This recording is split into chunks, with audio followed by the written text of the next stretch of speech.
Welcome to the show, folks. You're listening to the Shoot Brothers Wrestling Podcast. Of course, this is the only wrestling podcast. You can find it online. It's hosted by myself, Cameron Osborne. It's also hosted by Mike the Shoot Shepherd. Ooh. Oh, you've been shooting since day one, baby. That's right. Another fantastic wrestling week. Of course, this is the podcast where we just talk about professional wrestling. I really think that's really what it comes down to. Yeah, that's our bread and butter. That's our specific category on podcast apps, like sports, and then wrestling is a whole category in and of itself. Yeah, the subgenre. Exactly, the subgenre, if you will. This is a professional wrestling podcast and nothing else. We will not be talking about the new Pokemon Snap to be released in April. We're not talking about that because this isn't a podcast where we talk about our favorite, and I kid you not, favorite video games when you were 6 years old. No, this is a professional And we're not going to talk about the James Harden trade that I predicted and you denied a few weeks ago, right? Did you predict the trade or you predicted the Brooklyn trade? I don't think I said Brooklyn specifically, but when you mentioned the strip club picture, I'm like, oh yeah, he's on his way out. He's trying to force his way out. This is just him saying, I don't give a fuck.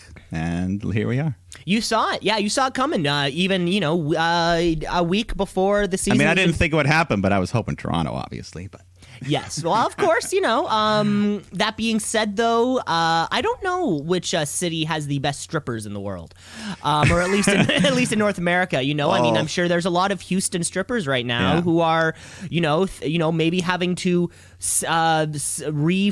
remortgage their house, or maybe look at new financial options, OnlyFans, Cameo, this sort of thing. Yeah. I do hear though from a lot of professional athletes that Toronto is pretty good for the nightlife. Oh, in terms of strippers, we're not that bad? Strip clubs, things like that, yeah. Oh, that's cool. That's nice to hear. Yeah. But no, like we said, we're not a that podcast. We're the wrestling podcast. So enough of that. Yeah, let's just plow right forward into our week. You know how we'd always start off the week. It is with the tweet of the week. It's the tweet of the week. It's the tweet of the week. Brand new champion. The list of one-time champions of this tweet is huge. And Mike, you and I are always chatting about when it comes to things like the U.S. title or maybe I can think of maybe something else. Nobody wants it. Nobody wants the AEW Women's Championship. Nobody wants the Universal Championship. But I think certainly the Tweet of the Week is a championship that people keep going for because, God damn it, people just don't stop tweeting. This week's Tweet of the Week champion comes to, this will be his first time winning the award. We're looking at T-Bar from Retribution, the man formerly known as Dominik Dijakovic, who I still feel more comfortable calling him Dominik Dijakovic. Yeah, it's funny. It's as weird as the name as it is. It's smoother than T-Bar. Yeah, T-Bar rolls off the tongue worse than Dominik Dijakovic. I don't really know how he does it, but he tweeted out the other day. He's always just talking about shit. Tweet bar. I like that. He's always shit talking, doesn't matter who, doesn't matter where, and this is no different when he reached out and said, some little teenage virgin on AEW stole my finisher like 4 years ago after we did a show together. I'd steal something from his moveset, but it's all just Ricochet moves. Hey. I think I know who he's talking about. I think we know who he's talking about because none other than Sammy Guevara had something to say afterwards. Of course, I think that's the teenage version he's talking about when Sammy Guevara replies by saying, somebody sell Teabag. The move actually belongs to Matt Demarest, the guy who he stole it from. And I'm just trying to get the move on to be seen since you're never on television. Also, while you are sitting doing nothing and catering on Monday, check out the newest vlog. Sammy Guevara's vlog drops every Monday. There was a funny segment on last week, but we do know that Tweet Bar isn't going to stop right there. Nope. Because, of course, he follows up with, someone tell Panda Kid I had a singles match on TV last night and I didn't steal the move from some backyarder. I thought of it in a professional wrestling ring along with Kill for Nova. Don't know who that is. Try being creative sometimes instead of, I don't know, making jokes about rape. Oh. Sammy Guevara couldn't follow back. He couldn't follow back to that. You know what? I like it when there's a good Twitter exchange. Of course, we have had tag champs, Randy Orton, Tommaso Ciampa, Randy Orton, Will Ospreay. There was the Dana Brooke Batista back and forth that was fun. But in this case, Tweet Bar, you won. Sammy Guevara had absolutely zero comeback to that, and for that reason, T-Bar, you're the Tweet of the Week champion. He's the champ. I think he might have since deleted the very last tweet, but it stands in the time or in history, so can't delete. Nothing's ever really deleted. So if it was screen capped, somebody got it. Tweet of the Week now, belonging to T-Bar, who also won the award once, I guess, as a member of Retribution. So 2 times. Look at that go! It's like Hulk being Ric Flair being in the Hall twice, or Triple H, wow. Shawn Michaels. A big comparison. Huge comparison. huge T-Bar. comparison. Wow. T-Bar Lucky is to T-Bar. Twitter what Ric Flair is to in-ring competition. Wow. On that note, let's just move right along to the Friday Night Blue Brand. We all know what it is. Okay, folks, it's Friday night. It's time for Smackdown Live. It used to be on Tuesday, but then I think it was on Friday before, though. No, wait. We used to film it on a Thursday and then release it. It's just Smackdown Live. Without saying the name. Let's not even say it and just let it stew right there, because some things are red and some things are blue. That's right. It's the Chiefs. I don't know what to call it. I don't want to say anything bad. His sacred grounds. Now you're talking about the tribal chief. Huh? I'm talking about the tribal chief. Of course, we're talking about the tribal chief. Where he, this is his place. I don't know what to call it, but yeah, you're right. Yeah, this fucking belongs to him. Yeah. And don't build any houses. Yeah. But yeah, the chief, he's coming out. He's got his tribe with him, his Uso, his Heyman. He's just cutting a promo, talking about the beating that they gave Owens, I guess, and he's not laying down, and he calls out Adam Pearce. So Pearce comes out, and they show him a video package, just basically going over all the feud with Owens and throwing him off the end of the Thunderdome last week. And Pearce talks about him and Owens being friends for years, and anyways, there's a gauntlet match set up for later to determine who's going to face Roman for the Universal title at the Royal Rumble, but I think Reigns is trying to get Pearce to go in the match because he wants a piece of him. So I don't know. He wants a piece of him. Adam Pearce, the hardest working man in WWE. This was fun because, of course, we do have this kind of like gauntlet coming up to determine this number one contender. But this is normally a segment that's like reserved for all of those members of the gauntlet to then just kind of talk to each other for 20 minutes. Yeah. Really with nothing at stake because the match is later. So any of the promo work, it kind of is meaningless. Starting off the show with Roman and Paul, like you kick off your show with Roman Reigns, it has meaning. The show has meaning. The promo has meaning. Yeah, indeed. It was like a pretty long 15, 20-minute promo, but it didn't really drag too much. Isn't it funny how WWE, they're always starting off shows with 20-minute promos, and rarely does it land. Yeah, depending on. Rarely does it land. Especially during that era when it was Stephanie McMahon coming out every week. Yeah, and the or in the 2 out of 3 falls era. That was fun. We haven't had a 2 out of 3 falls match in a long time, by the way. Remember Raw Underground? How could I forget? But anyways, that was your big opening promo there. Like you said, it was nice that we didn't have everybody from the Gauntlet just coming out one after the other. Like, hey, I want it. No, I'm going to get it. No. Exactly. We've seen that before, and why not give the mic to the best guy on the mic? Yeah, and we get a tease for later. What's going to happen with Pearce? We'll find out. But in the meantime, we got some championship action. Big E defending the Intercontinental title against Apollo Crews. And they just kind of had a nice little, big guy, athletic, back and forth. I think at one point it leads to there's this massive superplex off the top rope by Apollo, and he holds it into a pin. The ref counts 3, rings the bell. Apollo's celebrating, but Big E says no. And the ref looks all confused. So we go to commercial. We come back to try and settle things, and the replay shows that both men's shoulders were down for the 3.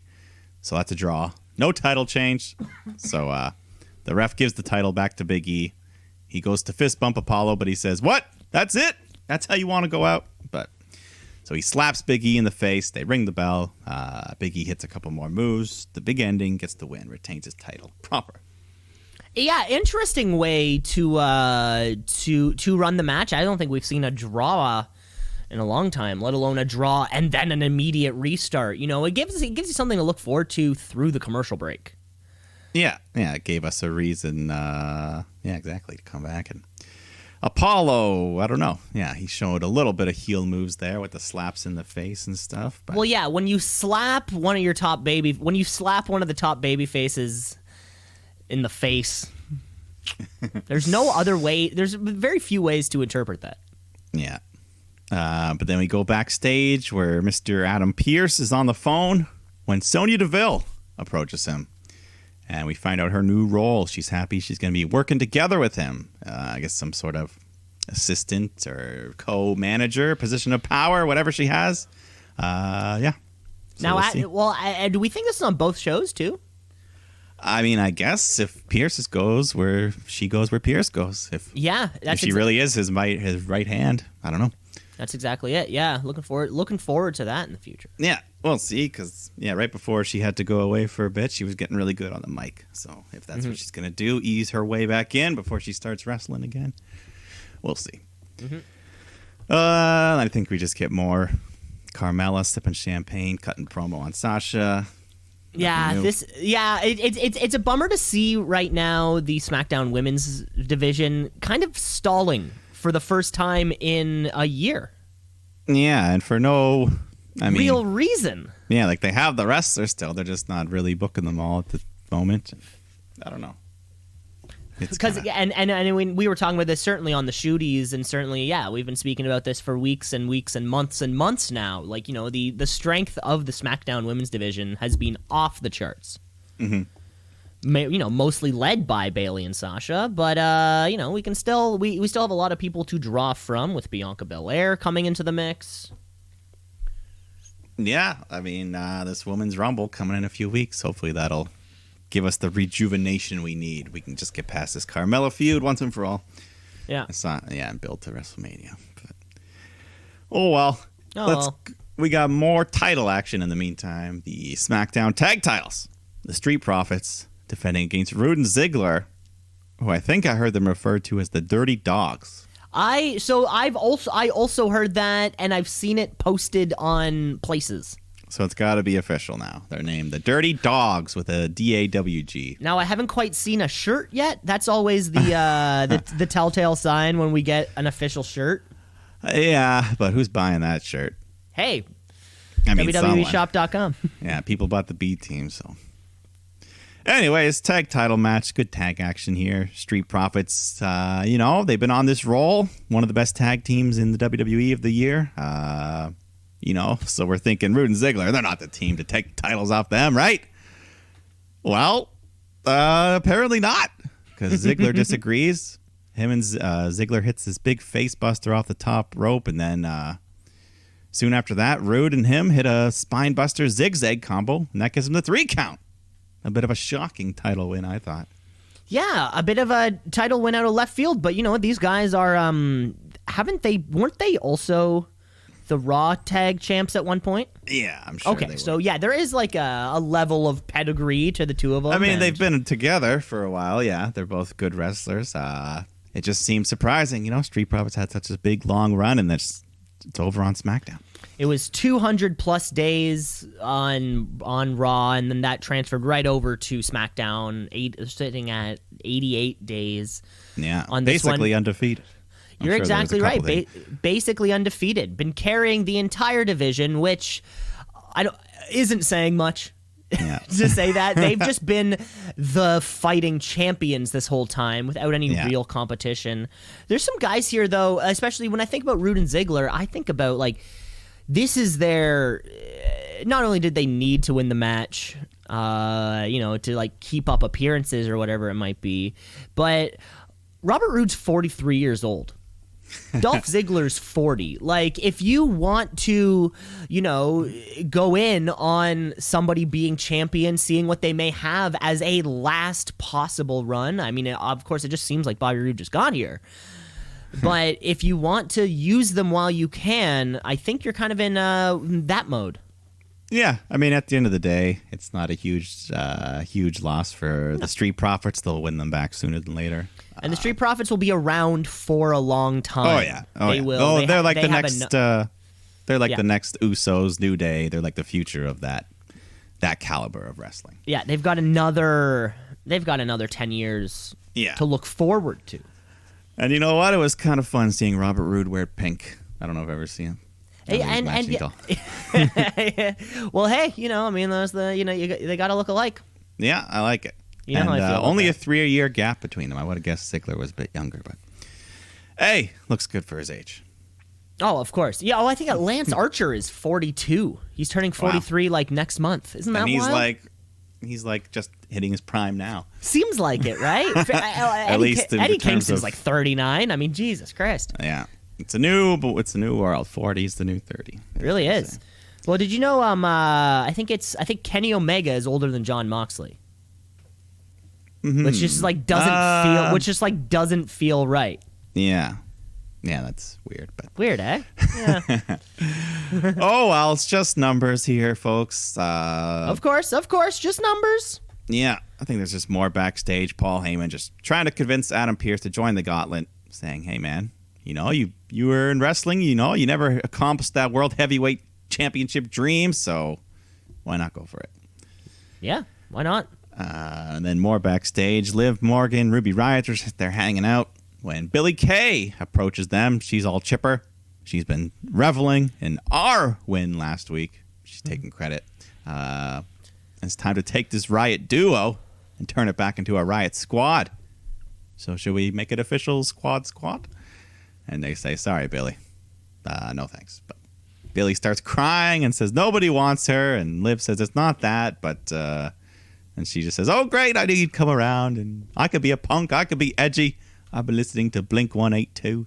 And I've added Mosh Pit Expert to my resume." And she hands him that. And so, oh, well, I don't know. The resume's still going. They didn't outright deny her. So maybe she's found a little partner. That could be funny, the odd couple for a little bit. Yeah, she comes out with those fake tattoo sleeves on and stuff.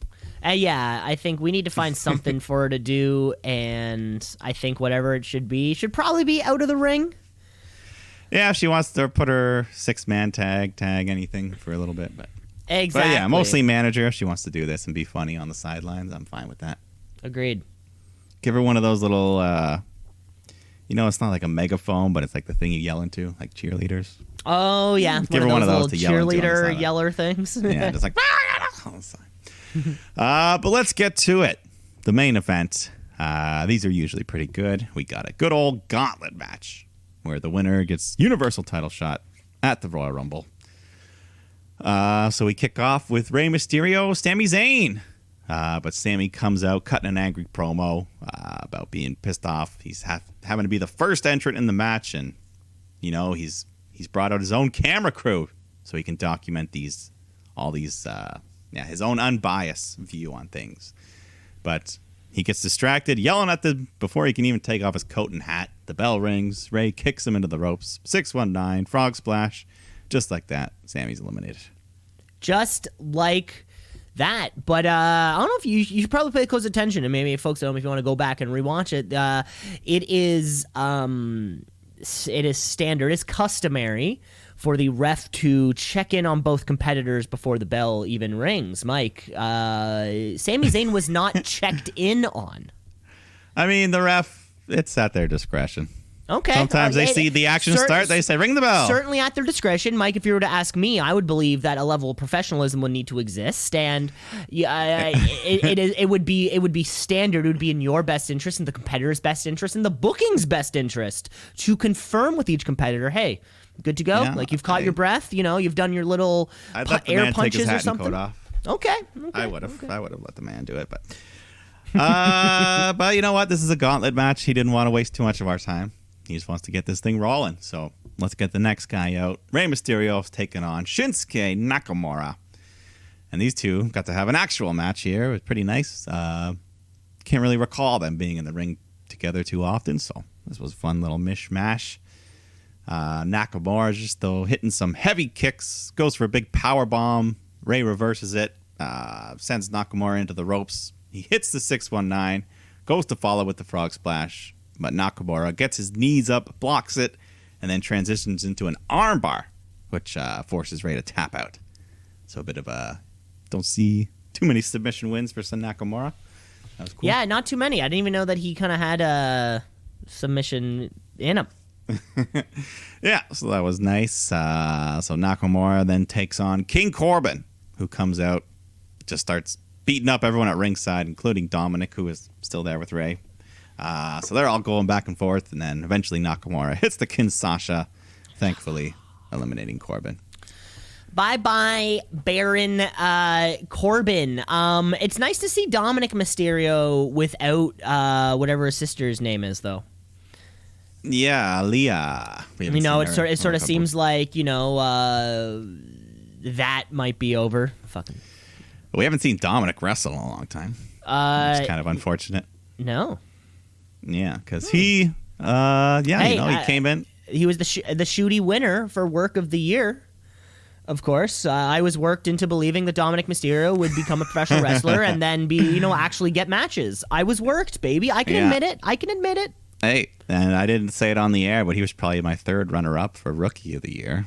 Which is crazy too, right? Yeah. I mean, it's like I feel like Pat McAfee is more relevant than Dominic Mysterio currently. Yeah, is. For sure. Yeah, he main evented a pay-per-view, that Pat McAfee. Exactly.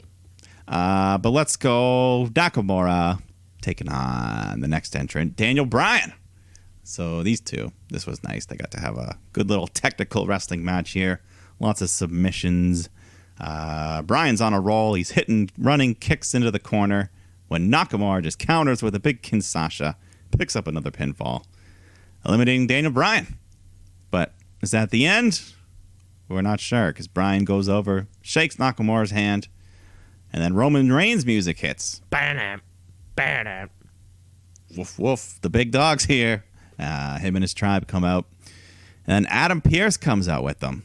So, looks like he's going to compete. But before he even gets in the ring, Uso jumps in, just starts beating the shit out of Nakamura. Reigns joins him. They just both hit their finishing moves on him. So Nakamura's beat up. He's laid out. Pearce gets in the ring. And then Uso super kicks Pearce. And Reigns says, ring the bell. So they do. And then Uso just drags the lifeless Pearce on top of Nakamura. Ref counts the 3. So Adam Pearce has won the Gauntlet match and gets the Universal title shot at Royal Rumble. Wow. This is huge. This is, there were a lot of fun storylines kind of along the way, too. I think this may have accomplished 2 things. Adam Pearce, or rather Roman Reigns being occupied at the Royal Rumble, and I don't want to jinx it, but did we just turn Shinsuke Nakamura? I think we might have. That handshake. Is there a chance that we will get OG Shinsuke theme song next week? I mean, that's all we have to wait until SmackDown. Next time we see him on SmackDown, if he comes out to OG Shinsuke, I'll be singing from my couch. I'll be singing. I'll open the windows and just sing out to anyone who wants to hear it. Yeah. Wow. That's all I got. That was my biggest takeaway from this match. And I think the Pierce thing, at least I hope it's legit. I hope it's not kind of, a weird filler of a storyline until we find an actual Roman Reigns thing. I think this could be great. It's the biggest possible underdog type situation. Let's go for it. Yeah. Well, Either way, I think it has to be a filler feud, but Of course, mean- yeah. Well, I mean, either Kevin Owens loses again. I don't want Shinsuke to have a great gauntlet and then lose. no. This might be the best situation. Yeah, no, I'm fine with it. And, Adam Pearce is a wrestler, or at least former wrestler. He knows what he's doing, so could be interesting. What did they say? 5-time NWA champion? Yeah, 5-time NWA. I think he might have like one of the longest reigns there. That's more than no. That's less than Ric Flair. I can't remember what his breakdown Neither can was. I feel like it's like 7. Yeah, he probably had a bit less, but Yeah, but either way, an accomplished professional athlete nonetheless. yeah. Yeah. No, either way, I'm looking forward. It should be cool just to see. I don't know. I remember exactly how long he's been out of the ring, but I'm sure we'll get some nice surprises with him. And it's exciting to see, just somebody new, somebody you've never seen wrestle before. It was that Pat McAfee appeal of like, I have no clue what's going to happen. Let's fucking watch this. And Roman Reigns is doing some of the best work in his life, so let's fucking watch this. Yeah. All right. And that was the Smackdown. Another fantastic show, and this string of SmackDown has just been off the charts, I gotta say. Friday's over. It's time that we move on over to let's not even say it. Let's just call it the Red Brand. Let's get right.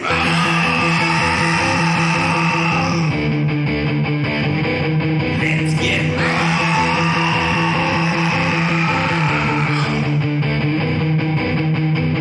The Red Show. Big Red. It's the Red Show. It's the Red Show. Well, we kick off with a bit of a rare appearance these days from Triple H, who comes down to cut a promo, And this is the first sign, as a professional wrestling fan, kind of currently, 2000 or dare I say like 2019 and beyond, if Triple H is coming out, something's not right. Something's up. Something is up. He doesn't just show up unless something's had to happen. yeah, we got something to settle. But before he can really say anything, Randy Orton comes out to interrupt, and he says he was supposed to have a big match tonight facing Drew McIntyre, but that's not going to happen because Drew announced that he tested positive for COVID-19. So he's going to be out for a few weeks, I guess, but he says he's mostly feeling fine. But Orton asked Triple H if he's going to do what's right and make him number 30 in the Royal Rumble. Or will you simply hand me the WWE title? But Triple H says the only way you're getting a shot is if you win the Rumble. So Orton says, you came here to say something, just say it. So Triple H is like, yeah, I'm proud of you.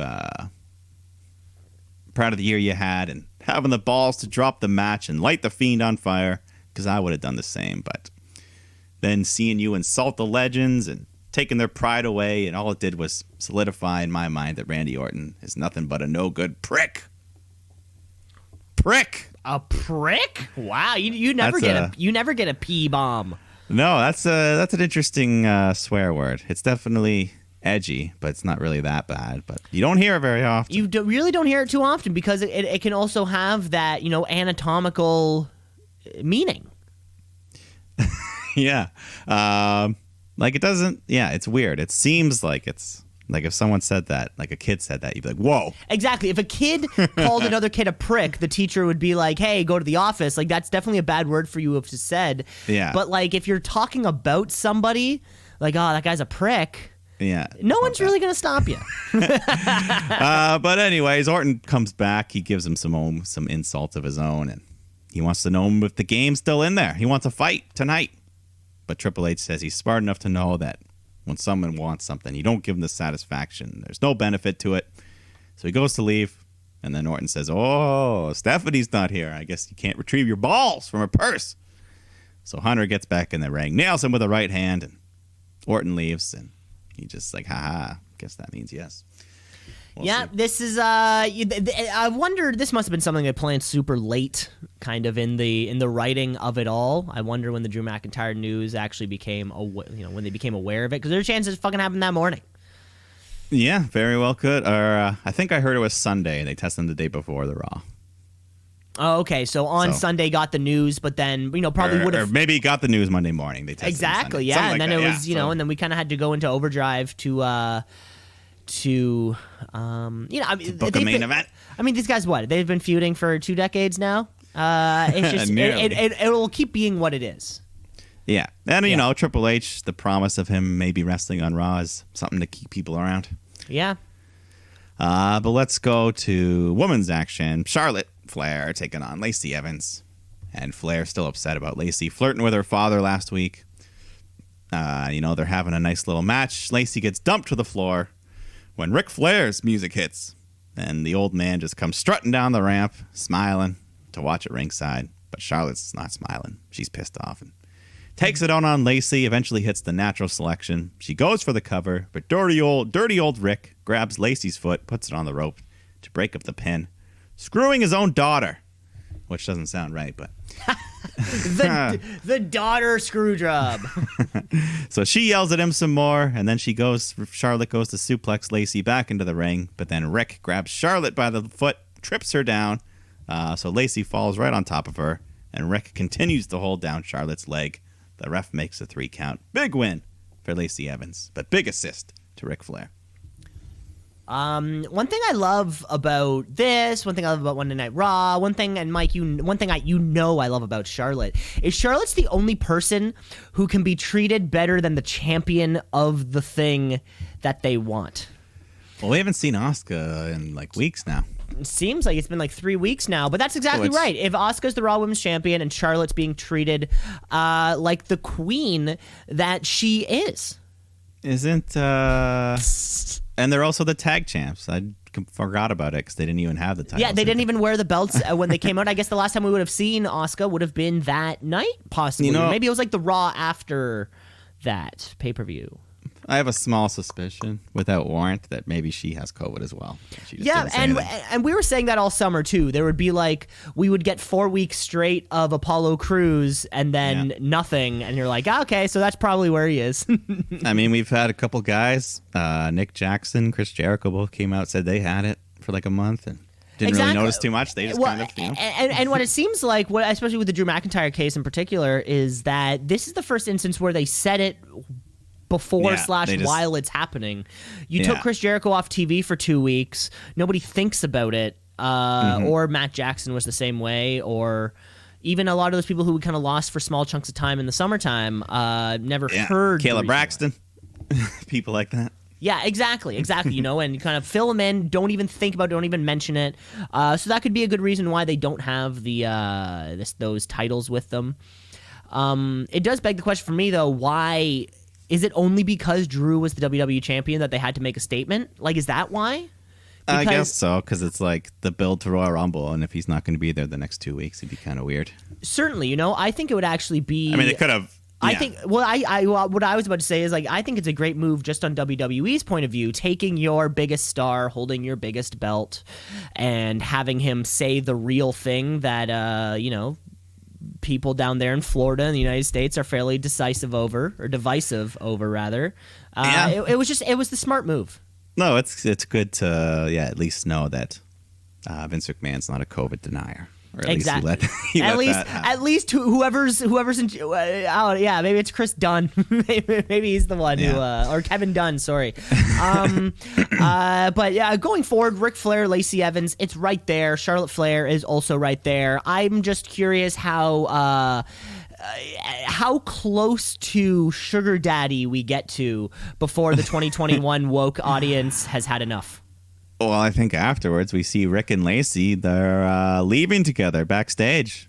Lacey says she thinks she'll change at the hotel. So and I mean, at the and Mike, I mean, being the professional wrestling encyclopedia that you are, I'm sure you could recall previous times in which a sugar person angle was included, and this could probably be no different. But it's fresh and it's new. Yeah, it gives something for Lacey to do, so I'm okay with it for now. Yeah. But then we go to Jeff Hardy is taking on Elias. But Elias announces he can't compete, so we're actually getting Jackson Riker versus Jeff Hardy.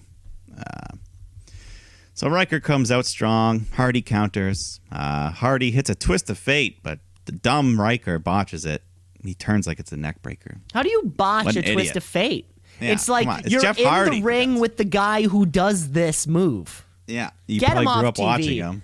It's because He's he was all tuckered out from hanging out at the storming Capitol. the Capitol last week. Hanging out at the Yeah, Capitol there we last said week. it. He was there. There we said it. Get off my TV. Yeah. Unfortunately, he gets the win here with a little cheap roll up. But right after, Hardy's pissed off because Elias caused it and says, "Hey, let's have the match." So we get Hardy and Elias. Hardy hits the proper twist of fate. Swanton Bomb gets the win. Thank God. Yeah. They're still feuding, though. I don't know.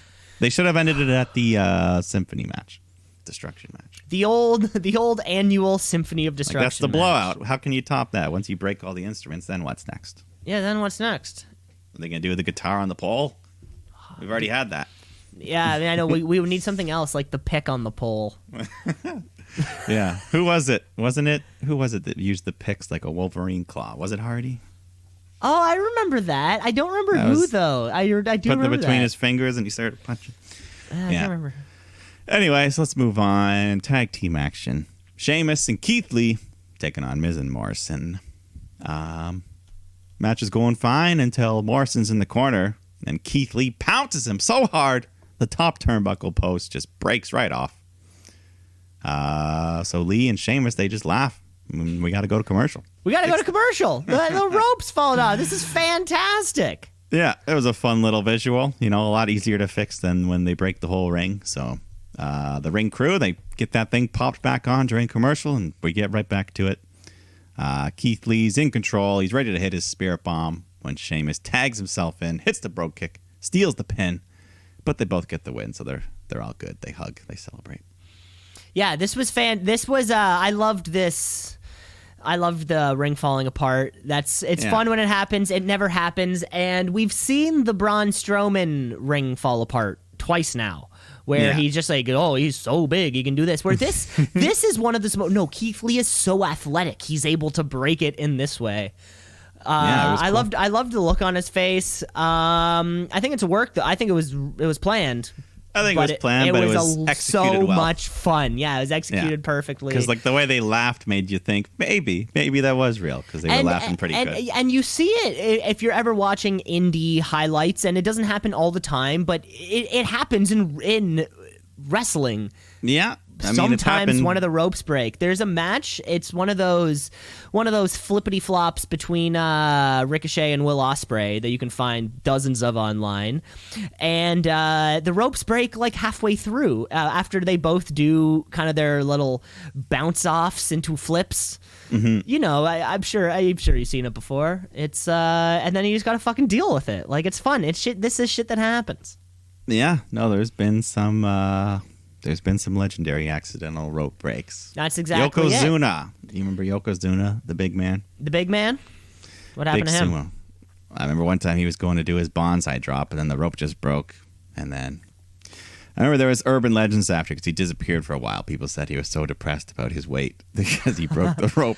But I think it was just cool kids. There's your front page. Sumo wrestler depressed Breaks by rope. weight. Yeah. I also got to give a top rope. It didn't break, but Enzo Amore's neck snapping between the bottom and the apron. That was a good one. Yeah.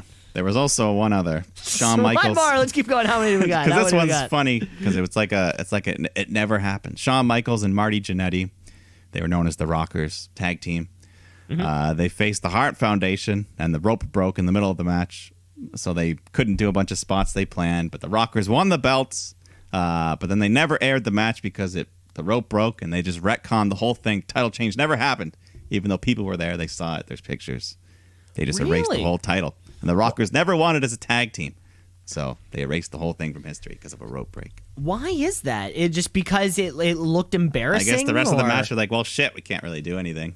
They were like supposed to like run the ropes and do high flying. And oh, okay. I guess the rest of the match was just like mat based. I don't know. Either way, I mean that is a good. I understand. And it was back in the days, long before the internet, where you could actually just erase it. Only the people that were there would know. And then And the dirt sheets. And then Vince McMahon just kind of gives them a little bit of hush money. Nobody says anything. But anyways, those were some fun stories. We go backstage where Triple H cuts a promo and says he will accept Orton's challenge for later. Okay. And then we cut back to the ring once again where things were just happy moments ago that they've broken down. Keith Lee and Sheamus, they went from celebrating to shoving to now having a match. So, and this made sense to me, one, because Sheamus has been on kind of heel verge territory for a little while now. And even that match kind of with him and Keith Lee, you're just kind of like, what? Yeah, so they just have a nice, quick, heavy-hitting match. They go back and forth until Lee hits a big spirit bomb, gets the win. And then they hug one more time, so friends again. I still don't get it. At least, hey, Keith Lee, though, for the past few weeks is finally having matches, winning matches, looking good. Yeah, finally doing interesting things, breaking the ring, and earning himself a championship opportunity. Was that what it was for? No, he had that already. Remember, he lost. Okay. Sorry, I wasn't sure. Sorry, I thought this Sheamus Keith Lee had something at stake, but no, it was right. Okay, my bad. Anyways, we do get another video message from Drew McIntyre where he responds to Goldberg's challenge and says everything that you said last week was wrong, but out of respect for you, I don't want to accept your challenge. You're 20 years older than me, but then my opinion changed when you put your hands on me, so I'm going to teach you a lesson in respect. He accepts the challenge. At Royal Rumble, you're next. There's a good, I saw a funny little photo on online. It was Drew McIntyre with the quote, like, fighting you is going to be like fighting my dad. And then the panel beside it was, I guess, from, one of those WWE Network documentary. And it was actually Drew McIntyre's father. And besides, like, the sheer... He looks like him. Besides the sheer size, like, Bill Goldberg has more mass than most people. So besides the mass, they're both, like, bald white men with white beards, with white facial hair. And it's like, it makes a good point. Oh, that's pretty funny. It was funny. I did see that picture as well. But then we go back to the ring. Xavier Woods taking on Tweet Bar, the champ of the week. Xavier, though, singles action, because apparently Kofi got hurt, legit. I forget. Who did they fight? Doesn't matter. Kofi's out. It was Xavier Woods. Xavier Woods on his own, so he puts up a good fight, but the rest of Retribution out there causing shit. So T-Bar hits that finisher that was in the news this week. The eyes wide shut, he calls it. Gets the win. So Retribution killing it lately. They're all winning. Retribution killing it lately. This is like a month and a half straight of finally they've been winning. Now, I don't know if I'm sure you've been checking out clips of Mustafa Ali on Raw Talk.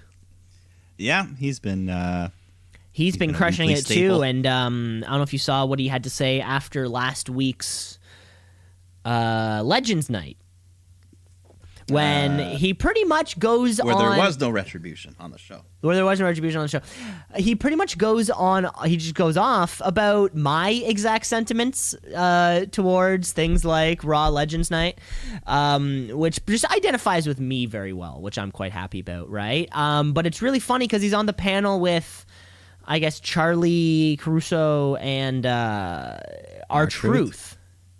Mm-hmm. And they don't know what to say. And it's so funny to see the awkwardness of Mustafa Ali saying exactly this. Why are we bringing back a dude to say, oh, brother, for the 20,000th time for a cheap pop when there's all this talent backstage? He says those exact words. He says cheap pop and oh, brother, for the 20,000th time. And then the camera kind of like then cuts because it's just on Mustafa Ali and then it cuts to Charlie, Truth, and Lee. Mustafa Ali, and it's just the look on your face of panic. Imagine you don't know what to say because saying the wrong thing might get you fired. I don't know, like that look. You know the look. It's a shoot. And you've seen it before because it's a bloody shoot. It's a shoot, brother. That's what's fun about it. Yeah, man. Raw talked, Talking Smack. They both. Do they still do? Yeah, they still do Talking Smack. Yeah, I think they still do. They brought it back. Yeah. Yeah, they're fun. Retribution, like I said, they've been doing much better lately.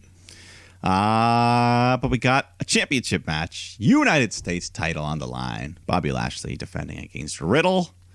But Lashley cheap shots Riddle before the bell can even ring. Gets the advantage. Beats Riddle down so bad he busts his mouth open. He's bleeding from the lip. These MMA fighters, they're crazy. But Riddle fights back, hits a big floating bro to the floor. But soon after, Lashley catches him with the hurt lock, gets a submission win. But Riddle's pissed, challenges MVP after. So we just jump right into that. Much like the Hardy thing from earlier. Riddle versus MVP. MVP wasn't ready. He has to wrestle in his damn suit. So Riddle makes quick work of him, hits the floating bro. But before he can pin, Lashley spears him. So there's a DQ. But then they just both beat down Riddle some more. Yes. We were saying a few weeks ago, maybe we were saying that kind of Riddle and Bobby Lashley was the next thing, maybe for something on the Royal Rumble. Yeah, if they want to do a rematch for the title. We've been doing this for like months, though. Bobby Lashley looks super strong, and anybody he fights doesn't. And I wonder if Matt Riddle had to be the one to look really weak at the end of all this, you know, just because I don't feel like Lashley's going anywhere with his belt anytime soon. Well, yeah, I don't know, because I feel like eventually they're going to want to have Lashley fight Drew again, build up Lashley, and I don't know if he needs to drop the U.S. title before that, or I don't know what they want to do. And I certainly wonder, with the lack of Asuka, with the lack of Drew, you know, if there could be a whole fucking handload of people who are who won't be performing for the next 14 days. Yeah, I mean, maybe that is why we had two guys on this show wrestle 2 matches in a row, just to kind of... Yeah, that could be it. Yeah, maybe the roster was thinned out. I don't know. But we go backstage. AJ Styles talking to Adam Pearce when Drew Gulak appears and says, I'm announcing my entrance into the Royal Rumble. But Pearce says, nah, you can't do that. A guy like AJ can. He's a 2-time WWE champ, but you got to earn your way, Gulak. So Gulak takes on AJ Styles, and you know they have a fun match. These two got some, lots of good wrestling ability. But Gulak, he gets thrown to the floor. He gets scared by the sheer size of Omos. I can't remember anymore. I can never say it right. I feel like they say it different every week. They change their mind. Anyways, the big man, he scares Gulak, who runs right into AJ with the phenomenal forearm, gets the win. I think it's because I always want to throw an L in there, like almost, but it's almost. I think that's where I get confused. I always want to say it with an L. Yeah, I don't know. But I remember they called him Jordan for like a week. Jordan Omos. Then we get Nia Jax, Shayna Baszler taking on the Sexy Muscle Friends. Match was fine, but the feud's not doing much for me. Much like the team of Nia and Shayna, still sticking together. You know, we thought they'd break up after they lost the titles, but I don't know. They're getting wins here still. Baszler taps out Mandy Rose with the Kirifuda clutch. So, well, and I start to wonder myself, because we've also been saying this for months, like apparently, well, I think we all know the reason why, but Nia Jax has to be on television. She can't not be kind of currently involved working on a program or whatever, and I feel as though without Shayna, she falters and falls down. At least with somebody with Shayna Baszler's in-ring ability, Nia Jax can at least be dumb or like piece of shit heel and kind of have Shayna Baszler do the rest of the work. But you're right. This is a fucking D. If this was school, if this was school, this is a D. Yeah. I'm done. Let's just move along then to the main event, because we're allegedly getting Triple H taking on Randy Orton. And they both come down. I don't think there was a referee. It was just a fight, right? Yeah, they didn't necessarily mention that it was like unsanctioned or anything like that, but who knows? Doesn't matter. They come out. They're just slugging it out. Triple H throws Orton into the steel steps so hard he cuts Orton's cheek open. Yeah. Yeah, it was a little bit of a strike there. So Triple H is in control. He's beating him up. He grabs his patented sledgehammer, and he's ready to hit Randy with it, but the lights start to shut down. And then Hunter's sledgehammer just engulfs in flames. The lights turn pink. The Firefly Funhouse music plays. Triple H is gone. Bliss is now in the ring. Then Alexa raises her hand and shoots a fireball right into Orton's face. He's blinded. He's screaming in pain as we go off the air. But a nice little fireball effect. Yeah, that was pretty cool. It was nice to see Hunter show up in his, because we have, like, suit, Hunter. Yeah, the 3 levels of Hunter. The three levels of Hunter Hearst Helmsley. It was nice that we were at level 2. Tonight. I love that. And it's never going to go too far with level 2. Yeah, you're not going to get decisive. But that fireball, that was cool. Alexa has superpowers. It's official.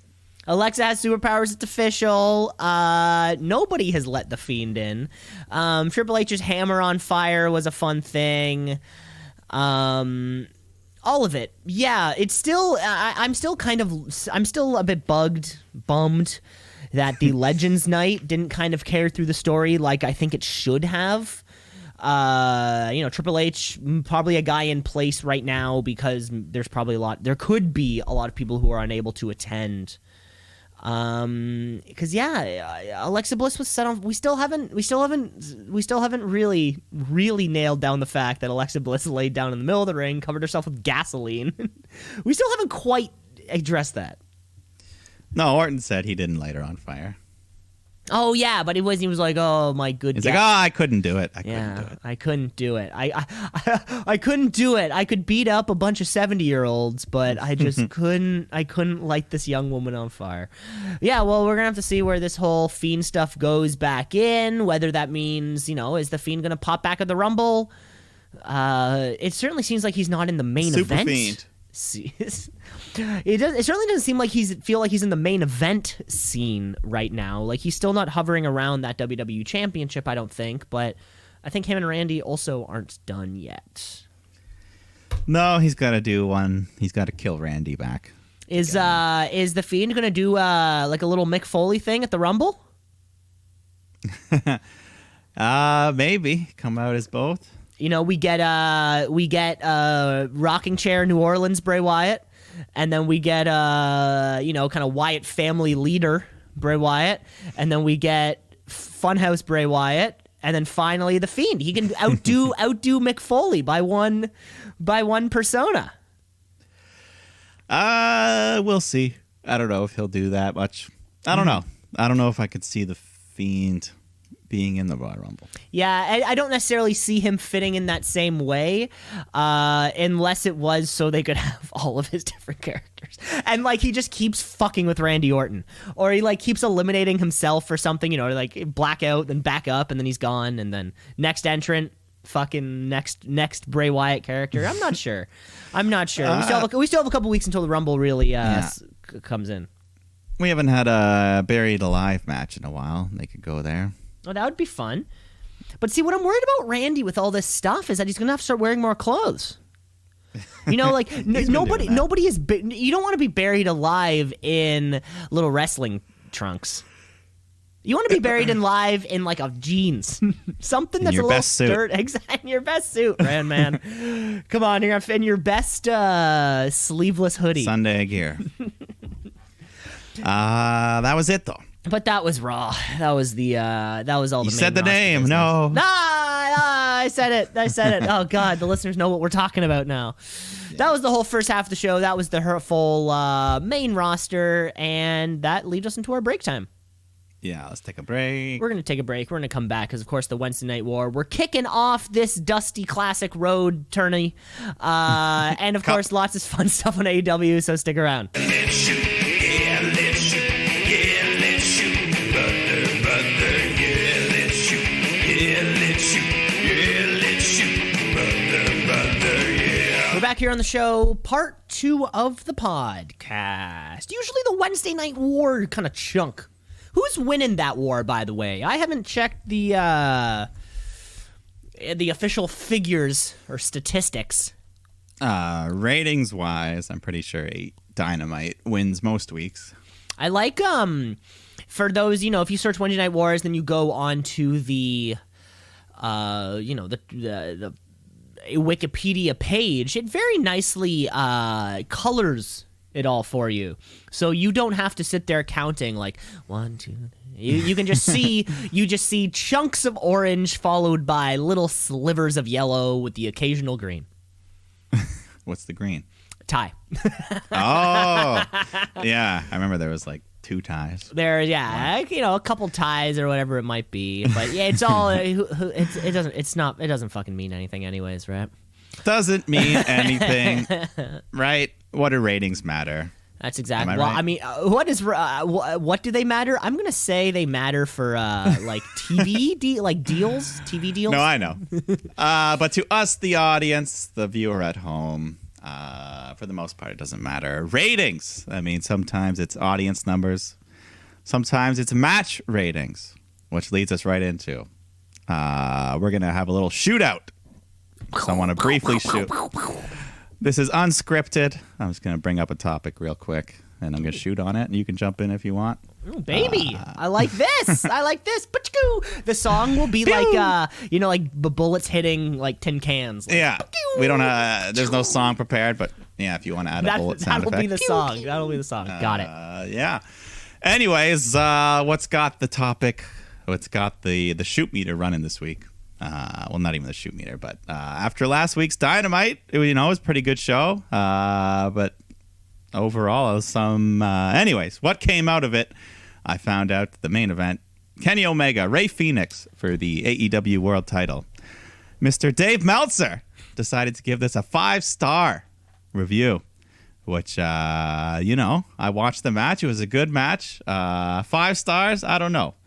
But the reason I have a problem with this is because in the WWE main roster, it's been 9 years, 9.5 years since he has given a single match a 5-star rating. That was CM Punk versus John Cena. But if you're telling me that in the 9 years since then, the hundreds of matches we've seen on TV and pay-per-view, there's not been a single one better than that 15-minute Omega Phoenix match, come on. That's a little crazy. Meltzer, I respect your opinion. I respect your journalism, but you're showing a little bit of bias there.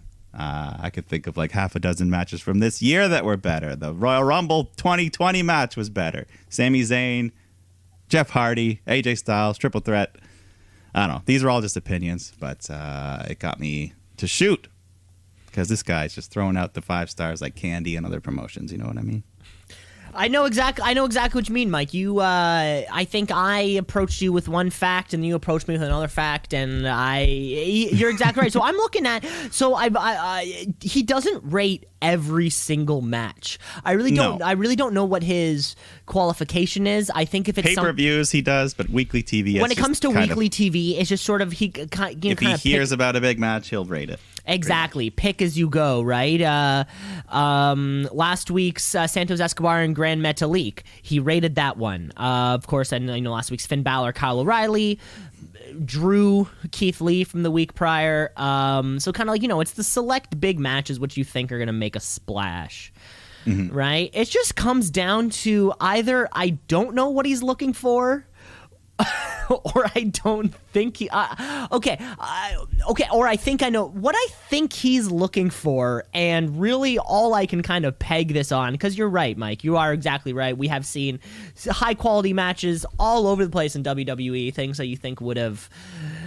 In 9 years, not one match. In 9 years, not one match. Are you was telling better than me, that 15-minute TV match? Are you telling me Dean Ambrose and AJ Styles TLC wasn't better than what we just saw until? Are you telling? You want to sit me down and tell me that? Yeah. I have no idea why, but my biggest, I think, all it would have to be would be he's paying too much attention to in-ring storytelling, or he's not paying enough attention. I don't even think there was that much story. It was Phoenix Omega. It was a good match. What was the story? Exactly. Uso and Reigns, that had tons of story. I try to come up with a reason as to, why he will do something. Well, it's not even the fact that he gave that match 5 stars. It's all the other matches that he didn't give 5 stars by comparison. Well, yeah. No, that is exactly right. Keith Lee and Drew was 3.5. Yeah, Finn Kyle got 4. See, do you think that? I don't think that match was 1 whole star less than Omega versus Phoenix, I would have put That's them a both whole. about the That's same. a, 4.5. that's I a probably would whole have. star. Yeah. So that's all I'm saying. I think he leans a little too hard one way, but I still respect the man incredibly. His journalism, his experience. What he Dave, did for the business. Yeah, you're a right-leaning uncle, Dave. That's what you are. Yeah, or he I know what you're saying. It's almost like when you think of reporting, it should be unbiased, and he must have something against. Well, I mean, like Vince McMahon tried to fucking end his career after the whole steroids thing, right? So I can certainly understand why he would hold bias towards Vince McMahon. Yeah, I mean NXT, he's given plenty of 5 but stars. that's He has Hunter. no That's problem. Hunter, baby. That's Hunter. I know, but I mean that just goes to show. It's like it's obviously it's just WWE that suffers from this. I don't know. But at the end of the day, it doesn't matter. It's one man's opinion versus mine. But you are exactly right. Can't wait though. That first 5-star main roster WWE match will be huge. It'll change the world. I guess it has to. Whenever it happens, right? And like you said, there are tons of people within the company that are able to are able to put on a 5-star match, but it does beg the question, maybe I don't know, did Cody and Dustin ever go up against each other in WWE? Because that was a 5-star. That was like the easiest 5-star match that you could fucking pick out. Just watch it, and we all unanimously agreed that's a 5-star match. Take the exact same people 2 years, 3 years out of WWE. What is it about those 3 years? Well, back then he was Stardust, so they wouldn't have let it happen. Right. So it's They had to. So it's like we need the context of booking behind kind of the reason going into it.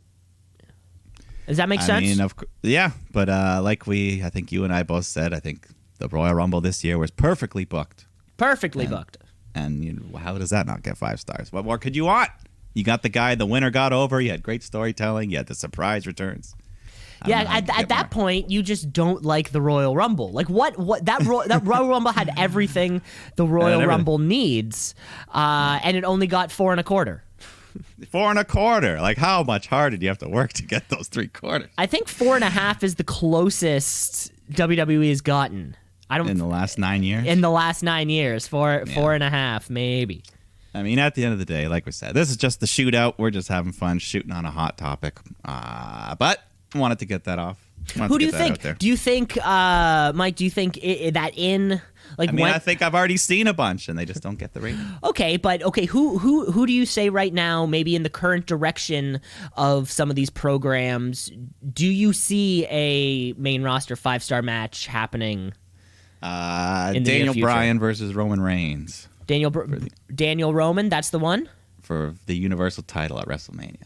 Think that's our Mania match. Yeah, that's a great point. Daniel Bryan can be face or heel at a moment's notice. He'll be face for that match. Of course, right? And Roman Reigns on this good path. You are exactly right. And that kind of combines like Daniel Bryan, who Meltzer likes, and then that's storytelling, the ultimate babyface. Storytelling, the ultimate babyface, Tribal Chief, which has been fantastic. Top heel, one of the top heels in the business. And that's exactly right. Right. Who knows? We'll save that for our other new segment, the fantasy book. We'll save that for Fantasy Book 101. Well, it was nice to shoot out a little bit there, pew! Mike. Pew pew pew pew pew. Then let's get on to our Wednesday Night War. Because let's kick off with AEW. AEW, All Elite, they coming for you, Vince. Better watch out. It's too sweet. Because we are in our week 2 of New Year's Smash. Just want to get get that out of the way. Not Dash, not Bash. Not Dash, not Bash, not Clash. It's a Smash, baby. Of course, this is our week 2. We have this big old Darby Allin, Brian Cage main event that we know we're getting. We're also even getting some women's action, but we're starting off AEW with not tag team action. This was unbelievable. Yeah, surprise, surprise. Eddie Kingston taking on Pac. These guys been beefing for a while, They kind of had their buddies at ringside. Butcher and Blade, Ali were there. attacking Pac behind the back of the ref whenever they could. But, nice little opening match here, back and forth, until Pac eventually hits the Black Arrow, gets the big win. No one kicks out of that move, Bryce. And Bryce was right there, though. He was right there. I know. I was worried. I was fuck. worried for a second. I'll never let it go. But let's go right on to Chucky Taylor taking on Miro. Well, I think one thing before the end of that match, before this next match, at the end of the match, Lance Archer hits the ring. Oh, right. And we do get a little stare down between Pac and Lance Archer. They're jawing at each other. Eddie Kingston there. Boy, if there's ever been a triple threat that you're stoked on, it's that triple threat right there. Hey, I'm down. That's right. He did come out. But then we did get Chuck Taylor taking on Miro. Nothing too crazy here. They've just been feuding. They took out Trent a few weeks ago, but Miro gets a submission win with the game over. But for me, he's still not over that much. Miro not being over. Yeah. Well, he doesn't. Well, I don't know. This whole feud hasn't really done anything for me. Agreed. What I was going to say is that this was the first opportunity that I feel like he was like a dominant ass kicker. His in ring, he looked good. Chuck Taylor's pretty good at selling, which is pretty cool. Yeah. The Kip Sabian, Orange Cassidy thing, they're two guys of kind of like a similar ability level. I don't know. Yeah, this one is weird, Miro, because of course we do have the wedding coming up at Beach Break, which means we'll probably have some kind of bachelor party. Miro, best man, he's in charge of the bachelor party. We'll have to see. We'll see. Yeah, I won't hang up on him yet, but the call's running late, Miro. I don't know. The Inner Circle come out next to give us their New Year's resolutions. Jake Hager steps up first and says, championships, yeah. So, good positive motivation. MJF steps up, says he'd like to just continue to strengthen the bonds between these men here in the ring. And also, fat people, they gotta go. Just out of nowhere. Yeah, that was a good one. They all kind of, I love how they all like unanimously agreed. They're like, fat people need to be gone. Yeah, fatties. 2021, some people don't like the fat shaming, but I thought it was funny. I like Jake Hager's. It's wrestling. He's a heel. Jake Hager's resolution of just championships. Yeah, that's all he was saying. It's like all he can speak is in like Hulk smash type of language. Yeah. Then Ortiz steps up, talks about mastering some of his grandmother's recipes that I can't pronounce. Jericho resolves that this year Jericho and MJF are going to win the AEW tag titles. But then Santana says, whoa, hold up, Chris. You handpicked us to be the tag team in Inner Circle. So what are you trying to do here? But then Sammy Guevara jumps in and says, Chris, you're a little tag team slut. So, that's messed up. But Sammy says, we were the sex gods, but now I see you teaming up with everyone. And MJF tries to calm this all down and says, Sammy tells him to shut up. So the leader, Chris, just says, all right. Much like Wardlow and Hager blew off some steam last week, I think we're going to have to do the same. So next week, we're going to have a three-way match to decide who will be the official tag team of Inner Circle. MJF and Chris Jericho versus Santana and Ortiz versus Sammy Hager. And then he kind of laughs at his little Sammy Hager joke.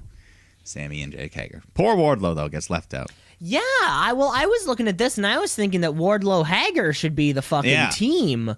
I thought it was leading to Sammy getting left out, and that was kind of the beginning of his, That could be the beginning Sammy's of on the way out. The end, the face push, whatever it might be. But Wardlow Hager, that would have been cool. It is damn time that Santana Ortiz take exception to stealing their tag thunder. They haven't really had Santana Ortiz, participants of my match of the year, my shooty winner. I think it is about damn time that the tag team be a tag team. They made all the right points, right? Chris Jericho has been, they was the sex gods, and now it's Jericho MJF, and it was Jericho Hager before that. Yeah. Why not push the team that you brought in as a team? Yeah, and they haven't really had much of any shots at the titles in the year that they've been here. So what good has it done them? Yeah, and this kind of has implications for both the short and long term of the Inner Circle. So looking forward to it. Yeah, but they're still family. So, MJF closes it out and says, "We're better than you, and we know it." And they all do the pose. Yeah. The middle finger. But then backstage, Alex Marvez interviews Dark Order, who says everything they do from now on will be in Brody's honor. And the whole thing, they're pretty much baby faces now. Yeah. Who's gonna boo them? No one's gonna boo.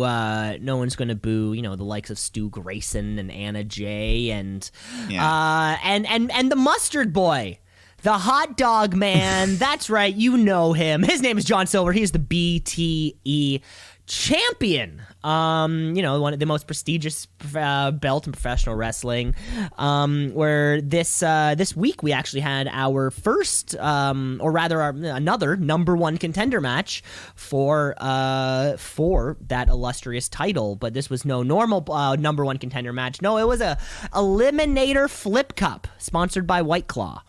So the competitors one by one would line up and flip the cup, and the last to flip that cup lost. In the competition, we had the likes of Alex Reynolds, we had Ricky Starks, we had Orange Cassidy, and Brandon Cutler wanted to do it, but he doesn't drink, so apparently he wasn't allowed to participate, which I understand.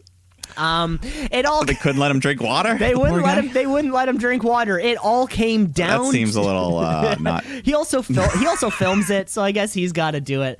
But it all came down to Alex Reynolds and Orange Cassidy, and after a clank on the bottom of the table, they chug back their drinks and they flip the cup. And whoa, do you know what? Upon further review of video replay, they flipped their cups at the exact same time. You couldn't even write a story better than this. So we got to go to round two, who to truly determine who the number one contender will be. And after a hard-fought flip, Alex Reynolds is the number one contender for that championship, and will actually be defended on AEW Dark, I believe, in a professional wrestling match.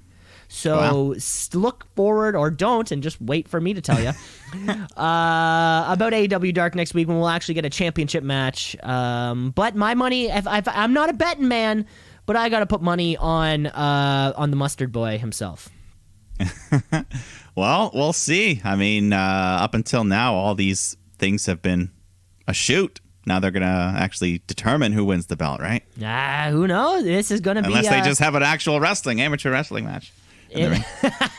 Olympic style. They could be. But that's all there is for the BTE Championship this week. Yeah. Well, so that brings us back to the Dark Order Lounge, where at the very end they bring in Mr. Hangman Adam Page, pour some drinks, and they ask him, say, "Come on, Hangman, you gonna join us or what?" And they agree that he's gonna let them know after their 6-man tag next week, whether he's in or out. Big ol' 6-man tag. It's the -1 birthday celebration match. Yeah. Is that what it's called? That's what it's called. -1's birthday is next week. Is Hangman going to join? We'll find out. Mm-hmm. But let's move on to Kenny Omega. It's supposed to be teaming up with the Young Bucks to take on the Varsity Blondes and Danny Limelight. But before the match, Don Callis is there and says, "Hey, Bucks, you deserve your own entrance." So Kenny comes out with Don, and Don gets on the mic and introduces the Good Brothers. So Gallows and Anderson come out, and they just steal the Young Bucks spot in this match. So, that just leads to a fun little 6-man tag action. Good Brothers hit the Magic Killer, get the win for them and Kenny. The Big Rig. The Big Rig, sorry. Yeah, they got it. Wait, no, wasn't that FTR's? Oh, yeah, that is FTR. Wrong one. Yeah. My bad. Similar moves. It kind of looks the same. Yeah. Yeah. So afterwards, I think Moxley comes out, tries to fight them off, but it's 3-on-1. So Penta and Phoenix come out, and the whole locker room ends up clearing out. It's just chaos everywhere. Wow. So I thought this would have been the opportunity for, amongst that chaos, have, both Rich Swann and the Motor City Machine Guns show up amongst the chaos to truly target Kenny Omega and the Good Brothers. Didn't happen, though. It's sort of... isn't that pay-per-view this weekend? It is this weekend. We are not quite clear on the agreements, between AEW and Impact, so it does seem a bit odd how...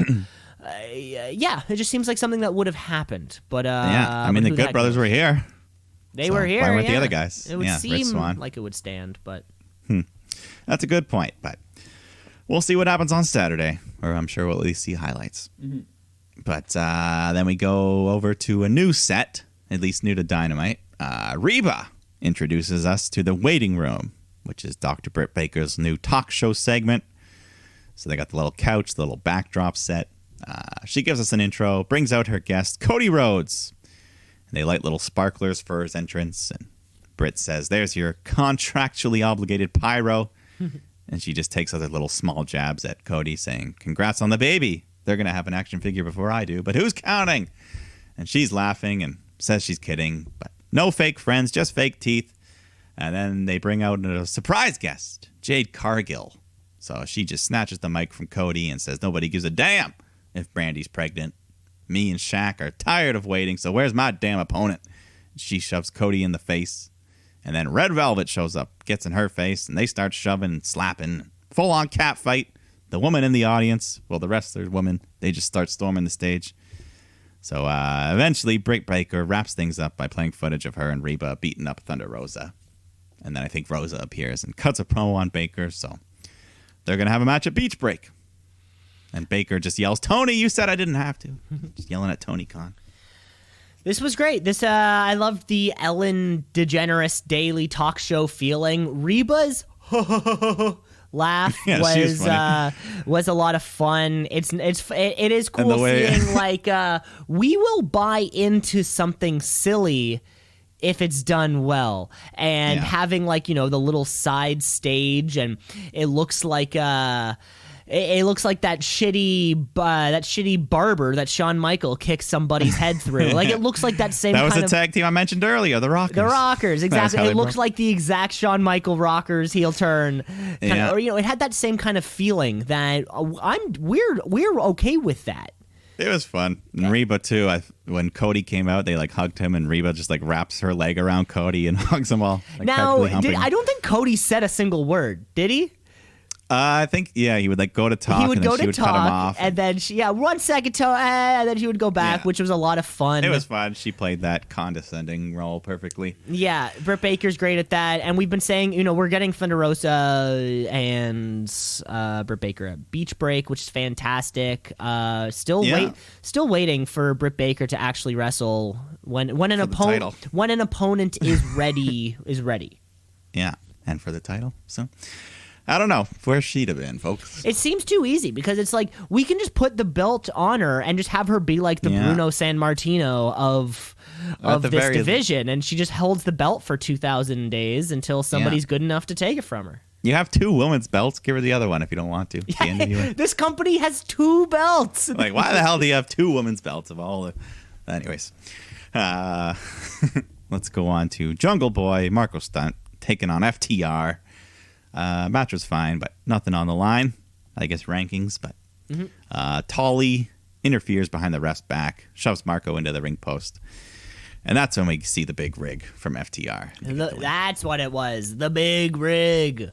Yeah. They used to call it something different. Wasn't it the Shatter Machine? That's what it was. But then we do get that other women's title we mentioned, the NWA Women's Championship being defended by Serena Deeb versus Ty Conti. I always want to say Tay because it's spelled Tay. It's Ty. But anyways, nice little match. The standard women's 9:30 time slot, but they work hard. Some good little mat wrestling. Eventually, Serena hits the Deeb Talks, a cool little finisher, and gets the win. Retains her title. Tay Conti did a great job, I think, in this. She looked... I was rooting for her. I was like, hey. Yeah, it looked bright, and we kind of know the sort of, unfortunately, we're aware of the level of talent that exists in this division. And who knows? Tay Conti could end up being one of the better ones. Yeah, no, I like this. I was hoping she would win the title here, because why not? But showing still on the outside of the Dark Order, but she'll be in sooner than later, right? Yeah, Anna Jay and her. It seems like, if you're accompanying somebody on their entrance... she was out there for every entrance on the Brody show, I think. Exactly. But let's go on to the main event. We got the TNT title match. Darby Allin defending against Brian Cage. So, huge size mismatch here. Over 100 pounds to give. And Cage shows that strength early on when he just presses Darby above his head and just fucking tosses him over the top rope all the way to the timekeeper's table, breaking through it onto the floor. That was crazy bump. Big bump right away, and Darby comes up all bloody. Yeah, so he landed on his back, but he had time to blade. So he lands comes up on his bleed from back, that. his head's bleeding. Yeah, but who doesn't love a good little blood on a main event title match? So Cage just looking like a beast. I think he picks up Darby in a suplex position and just walks him all the way up the steps back into the ring. So he's just pounding him, tossing him all over the ring, hitting these big power moves, multiple power bombs. One, he just throws him over the ropes onto the ramp, just flat back bump. Yeah, Darby getting his ass beat, but somehow he just keeps kicking out at 1. So Cage then goes over.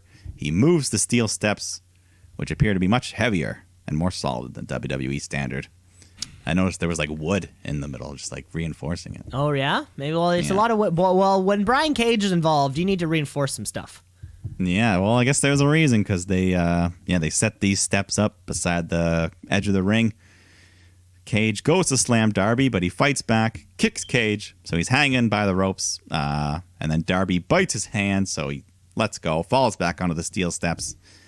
But that's not all, because when he's laid out on the steps, Darby climbs the turnbuckle, hits a big coffin drop, so both men are on the floor, they're out, but they manage to get back in time, beat the 10 count, so Darby does some more biting, he takes off his belt at one point and just ties Cage up, starts beating him up, and then they go back and forth, and I think eventually Darby, he's got Cage lined up for another coffin drop. He goes up to the top, but then Taz's son Hook distracts the ref while Ricky Starks crotches Darby on the ropes, but then the lights go out. Sting appears. Sting, he just starts swinging with his bat, nails Starks, hits a couple of the other guys, and then Cage climbs the top rope, picks Darby on his shoulders, but Darby reverses it with a crucifix bomb, gets the pin, 3 count, retains his title after a hard-fought match. This was great. It was great that Darby Allin had a singles match. It sort of seems like, since he's taken the title from Cody, he hasn't really had the opportunity because it's all just been marred in all this Team Taz nonsense. But it was nice to see Brian Cage take that big old destroyer. That was a lot of fun. Brian Cage continues to be this like unstoppable force with incredible offense, and it's so cool to see big guys and little guys working together. Remember the prospect, or remember how much we were looking forward to Ricochet Brock? Similar, when you're like, wow, this could be a lot of fun. And in this case, that actually ended up happening. I only hope that I want Darby to move on from Team Taz. I feel like Team Taz has a problem with Cody. They don't have a problem with Darby necessarily. I mean, Darby won, so they should move on. Right? Beat him fair and square. It would feel like it, because I want another competitor. Because, does Brian Cage want that TNT championship? I know Taz wants him to have that championship, but it sort of seems like Brian Cage is happier just being the FTW champion. I mean, I'd want more, but I don't know. Either way, they both look good here. Great match. Sting's still hanging around with Darby. He gets in the ring with him at the end, so Yeah, we'll need to start paying a little bit off on that, because now it's been a little over a month, maybe a month and a week. Yeah, he might be showing up a little too much at some points if he's just gonna show up. Exactly, if he's just gonna show up. Yeah, I mean, it's fun to see him, but you want to keep him special.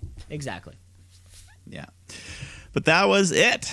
That was pretty great title match. Pretty fun way to close the show. Could close Dynamite. Great way to give that match 5 stars. We'll have to see. I don't even know what a 5-star match is anymore. I don't know, but I had a lot of fun with that. Maybe it has something to do with time. Maybe time has to be factored in.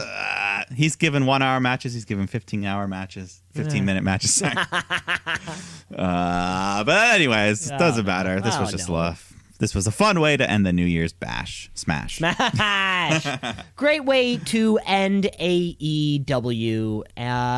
Let's just move on. Let's just move on to the other half of the Wednesday Night War. Of course, we're talking about NXT. NXT. What does it mean? I don't know, but it's some good wrestling. So NXT, watch and see. Gotta tap out a count out of 1, 2, 3. So Wasting no time to get into the action. As soon as the opening little dun, dun, dun, dun, dun, dun, dun, dun, dun, dun, video were open, Candice LeRae and Shotzi Blackheart came out. They are in the ring, fighting. It was almost as if the fighting didn't even happen. Wasn't there? There was a tank entrance. It seemed like I blinked and they were just in the opening match, just immediately. Yeah. Well, yeah, it was pretty to the point, which is nice sometimes. Just start off with the match. These two been at it for a little while. Shotzi, though, she's got some cool submissions she got to show off here, but Indy Hartwell on the outside interfering whenever she can. So I think that ends up costing Shotzi the match when they're on the top rope. Indy distracts her. Candice climbs up, hits a nice big twisting neck breaker off the top rope to get the 3. Big one. Indy Hartwell. Don't like her that much. Indie wrestling. You don't like her? Don't like her that much. I don't think. I like her. Let's just let him go at it. I only like her. Let's let him go at it. We don't need outside distractions. Shotzi. We don't need ring enforcers. We don't need any of this nonsense. Just give me 2 performers. Let them go at it. Yeah, Shotzi. I love Shotzi. She can move on from Candice soon. That'll be fine. Yeah, we'll see. Well, I think she's entering the Dusty Cup, so maybe that'll help. Her and Ember Moon are entering together. Fantastic. Yeah, but let's bring out Finn Balor, the NXT champion. Just cuts a promo about successfully defending that title, but he puts over Kyle O'Reilly as being a great opponent. He stepped up, but he also got put down. So whoever wants to step up next. And then right on cue, Pete Dunne comes out to let him know that he's next. And then Dunne, Oney Lorcan, Danny Burch, they all just triple team, beat down Finn Balor until Kyle O'Reilly comes out to help him, followed by the rest of Undisputed Era. Another little unlikely alliances. Yeah. An Undisputed Era, they've switched their colors to red now. They're all rocking red. I'm so used to the black and yellow. I think they wore red at War Games also. Yeah, that was when they flipped the switch. Like, all right, we're red, black. Red and black. We're red now. Maybe that's a sign. Monday Night Raw. Anyways, we move on to our first round of the Dusty Rhodes Classic. Grizzled Young Veterans taking on Ever-Rise. Decent match. Ever-Rise, they're on the rise. They put up a good fight, but Grizzled Young Vets hit the ticket to mayhem and punched their ticket to the second round. Punch their ticket. Fast-paced, solid tag team wrestling. Wednesday is now just fucking tag team wrestling night. Yeah, this is fun. This should be a good tournament. It's pretty. So I think it's like 16 teams. There's a lot. There's a lot, and you know, it's gonna take a couple of weeks to get through this. Probably a month. Who knows? As it should. Yeah, it'll be fun. But let's go to some singles action. Mr. Johnny Gargano taking on Dexter Lumis. Johnny was presented with a little drawing earlier of him being a crybaby from Lumis. He just bangs those things out. How fast is a fast that would take me like a year to draw something like that. Anyways, though, Lumis looks good, but he has to deal with all the bullshit. Austin Theory interfering on the outside. So Dexter tries to grab Austin, goes to slam him into the ring, but at the same time, Gargano rolls up Lumis, holds him down for the 3 count. And then afterwards, they just both beat up Lumis some more until Kushida comes out, makes a save, and they just both lock in submissions. See what I'm saying? See what I'm saying? Just like that opening event, just let him go at it. We're at our second fucking shenanigans. We're at our second shenanigans match of the night. I mean, it was after the finish, though. I guess Theory was fucking with it, though. You're right. Yeah. That's the Garganos, though. They're dirty. Dirty cheaters. That's the Gargano way. Yeah, they're raising Indy and Austin to be little cheaters as well. But then we go to a sit-down face-to-face between Tommaso Ciampa, Timothy Thatcher, hosted by Wade Barrett. And they just kind of announced that Thatcher is cleared to enter the fight pit. So next week, we're going to get that. Woo-hoo! They just both cut promos. Yeah, I'm excited. You know, I think at the end of the day, that New Year's Evil card had enough already, so this will be able to stand out now next week. Let them main event. Well, and I've been Fight Pit since day one. Yeah, Yeah, I mean, ever since the first one happened, we've both been waiting for the next, and here it comes. You know how I feel about the Fight Pit, and quite frankly, I cannot wait. We are pro Fight Pit on this show. Pro Fight Pit, exactly, agreed. Yeah, a couple more of those, and once they're in the books, maybe the next time Top 5 comes around, you never know. Now it's Fight Pit, Top 5 match It could be an official stip. It could get its own pay-per-view. Yeah, it could. That'd be funny. But let's go to some more Dusty Cup action. Jake Atlas and Isaiah Swerve Scott are taking on this mystery team called MSK that we don't know nothing about. They don't even have a graphic for them, the picture. It's just hype. We don't know. But eventually we find out they are newcomers, Nash Carter and Wesley, who are from the indie scene. They were known as the Rascals, I think. The Rascals with a Z, though. With a Z. So Carter and Lee, much like Rush Hour. That's what they are here. But Swerve and Atlas, though, they're playing the heels now. They're fighting dirty. They were in the bottom right corner, so they're heels. But both team looks good. Lots of cool double team moves until eventually MSK hit a spine buster, blockbuster combo thing, get the win. So nice debut for them. Yeah, a team that I know literally nothing about, but it's always fun to learn something new. Yeah, they look it's always good. fun to learn something new, and it's always nice when you give the tag division a little jolt. Yeah, I think this Dusty Cup is going to help the tag. The whole title scene in general. A little kick in the butt, because one thing Triple H is really good at is it feels like it when these free agent talents become available. He's great at picking them and pushing them. Adam Cole burst onto the scene, and of course we know where that went. And we have the likes of what else am I trying to say right now? Yeah. Keith Lee, Samoa Joe, Bobby Karrion Roode, Kross. Of course, Karrion Kross suffered injury, but he was clearly meant to be pushed to the fucking limit. Trips knows what he's doing here. If the Rascals are the people to be pushed and won, then it's already in the books. Yeah, I mean, either way, I'm looking forward to. MSK. Sorry, I gotta start saying that. Sorry, MSK. People were speculating what it meant. And what did they come up with?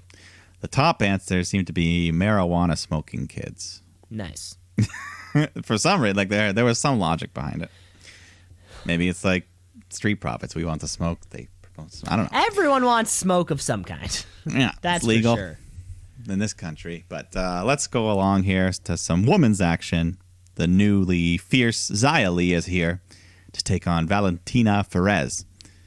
And Xia, as she comes out, the words Tian Sha were all over her graphics. So I guess maybe that's the name of their group. Could be. I don't know what the words mean. But anyways, the entrance was longer than the match because this new badass Xia Li does not fuck around. She just hits a big right hand, followed by her that windmill kick she does to get the quick, easy win. And then afterwards, she just beats Perez down even more at the signal of the mysterious leader on the throne. Yeah, she's looking fucking big. I like it. She sells it too. The way her face comes out, she's not fucking around. Exactly, yeah. Yeah, I'm all for this new Xia Li. Yeah, I just want to see who's under that. I can't wait to see who's under that mask. Yeah, that's the other thing too. So we'll see. But let's go to the main event of the evening. Our final first round. Well, not the final of the first round, but of the night. Dusty Cup. We got Breezango taking on Adam Cole and Bobby Fish representing Undisputed Era. Ooh, baby.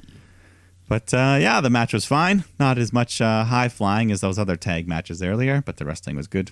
Breezango looking pretty good, put up a good fight. Kyle O'Reilly's at ringside cheering for his buddies when Dunn, Lorcan, and Birch all show up and start beating him up again. So Finn Balor comes out to help him, but Kyle O'Reilly ends up getting a big knee from Dunn against the barricade, I think. And then back in the ring, Fandango goes for a big leg drop off the top rope, but he jumps right into a huge super kick from Cole, catches him midair, and that gets a 3 count. Which is nice to see a super kick win a match. Super kicks are never winning matches. Yeah. And it was a good one. There was a lot of torque behind it. So a lot of slap behind it, too. This was my favorite. This was the best match of the night for me. Yeah, this was fun. Fun main event. Undisputed Era. Move on to the next round. So, Yeah, that was a good. Overall, I think all 3 Dusty Cup matches were pretty good. Got us all excited about the tag division again. And it feels like it's only, I think it's only a quarter of the first round or something. Yeah. We still. And they didn't even start the women's round. That starts next week. So, teams like Shotzi and Ember and Dakota Kai and Raquel, I think, or Caden Carter, Casey Catanzaro, all those likes. We're gonna have a lot of fun. And I think at the end of it, or at least on the men's side, might as well do it for the women. Give them a tag title shot as well. They can have the women's tag titles. Is that what the winner gets? The men's side at least gets a tag title shot. They get the tag title NXT. shot. Okay. But the women, they might as well do it as well. Yeah.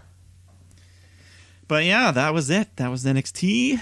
That was everything. The weekly wrestling. The weekly wrestling wrap up. The WWW. That was the show. God, that's almost everything. Well, of course, it's not quite everything. We still have time for one more thing. It is the Wrestler of the Week. It's the wrestler of the week, of the week. The wrestler of the week, of the week, of the week. The wrestler of the week, of the week, of the week. The wrestler of the week, of the week, of the week. The wrestler of the week. Mike, I'm going to give you my selection first. We're going to AEW's main event. We're looking at Darby Allin taking down that 100-pound plus size difference is just incredible. I like watching that coffin drop too. He bled for us, and there was also a funny part where Darby Allin's face paint was kind of like all over Brian Cage's chest. It just kind of, it was a good thing. It was a good bit. Cool. Good bit. Darby Allin, keep defending that belt. Keep taking that very, very prestigious TNT championship into the new future. and the black leather suits him too. Looks sexy. It looks too. nice, very nice. Yeah, it was good. You know what? I think last week we were unanimous, so let's continue it. Darby Allin, 2021. We have been unanimous both weeks. 2 for 2. I believe 2 for 2. So strong stuff going on right now. Great match, TNT title. Love it, Darby Allin. Everyone's coming out. Everyone's coming into 2020. Well, not Raw, but everyone else is coming into 2020 pretty hot, and it's nice to see. It's great to see all the great stuff that's coming out. Yeah, And I'm gonna watch I'll watch the main event of this Hard to Kill pay-per-view also. Yeah, I'm gonna check some. Well, we got to like see that what part. happens if there's any shenanigans. Now we're Any in it for the shenanigans. Well, that's all the time we have, folks. Remember to rate, review, like, and subscribe because we're everywhere. And excited to dip our toes into the Impact Wrestling pool just for a night. Yeah, we'll see what the fallout of that is, and we'll continue our build to the Royal Rumble. Oh, the Rumble's upon us, baby. Okay, folks, you take care of yourself. All right, goodbye.